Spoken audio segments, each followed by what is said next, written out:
বন্ধুগণ, আশা করি আপনারা ভালো আছেন, সুস্থ আছেন। আজকে আমি আপনাদের জন্য নতুন একটা রেসিপি নিয়ে আসছি। পয়লা বৈশাখে পান্তা ভাতের রেসিপি। এখানে ভাতটা আমি আগের থেকে রান্না করে গরম ভাতে পানি দিয়ে রাখছি, 1 চামচ লবণ দিয়ে দিছি। আপনারা অবশ্য গরম ভাতে রান্না করে পানি দিয়ে দিবেন, 1 চামচ লবণ দিয়ে দিবেন। এখানে আলু সিদ্ধ করে রাখছি আগের থেকে, কারণ ভিডিওটা লং হয়ে যাবে, এই জন্য আমি ভাত আর আলু আগের থেকে করে ফেলছি। এবারে এখানে 4 পিস ইলিশ মাছ আছে, মাছগুলো ভাজি করব। প্রথমে 1/2 চামচ লবণ দিয়ে দিব, 1/2 চামচ মরিচের গুঁড়া, 1/4 চামচ হলুদ গুঁড়া, ভালোভাবে মেখে নিব। মেখে নেওয়া হয়ে গেছে। চুলার উপর একটা প্যান বসিয়ে দেব। প্যান গরম হয়ে গেছে, পরিমাণ মতো সরিষার তেল দিয়ে দিব। প্রথমে আলুর জন্য মরিচ ভেজে নেব। এখানে 6টা মরিচ আছে, শুকনা মরিচ লাল করে ভেজে নেব। মরিচ লাল করে ভেজে নেওয়া হয়ে গেছে, এবারে তুলে নেব।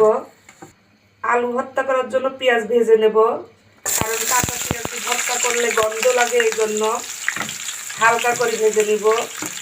তাহলে ভর্তা অনেকক্ষণ ভর্তা করে রাখলে গন্ধ হবে না, এই কারণে। পেঁয়াজগুলো হালকা করে ভাজা হয়ে গেছে, তুলে নেব একটা পাত্রতে। পেঁয়াজটা দেখেন আমি হালকা করে ভেজে নিয়েছি, আপনারা ঠিক এভাবেই ভেজে নেবেন। তেল গরম হয়ে গেছে, মাছগুলো দিয়ে দিব।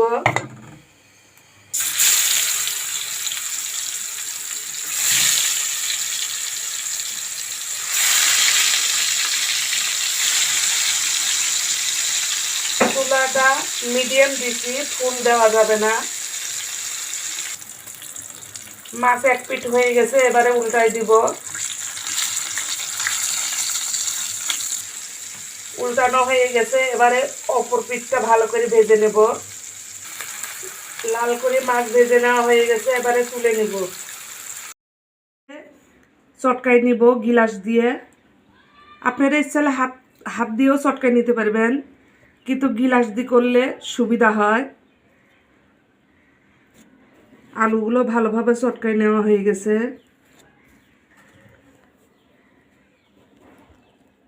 মরিচগুলো ভালোভাবে চটকাই নিব। দিয়ে দিব 1/2 চামচ লবণ। মরিচ চটকানো হয়ে গেছে, দিয়ে দেব সরিষার তেল পরিমাণ মতো। তেল দেওয়া হয়ে গেছে, এবারে পেঁয়াজ ভাজি দিয়ে দিব। ভালোভাবে মেখে নেব।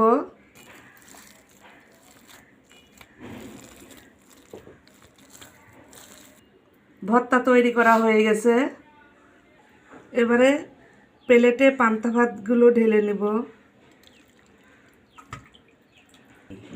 পান্তা ভাত সুন্দর করে প্লেটে সাজানো হয়ে গেছে, মাছগুলো দিয়ে দিব।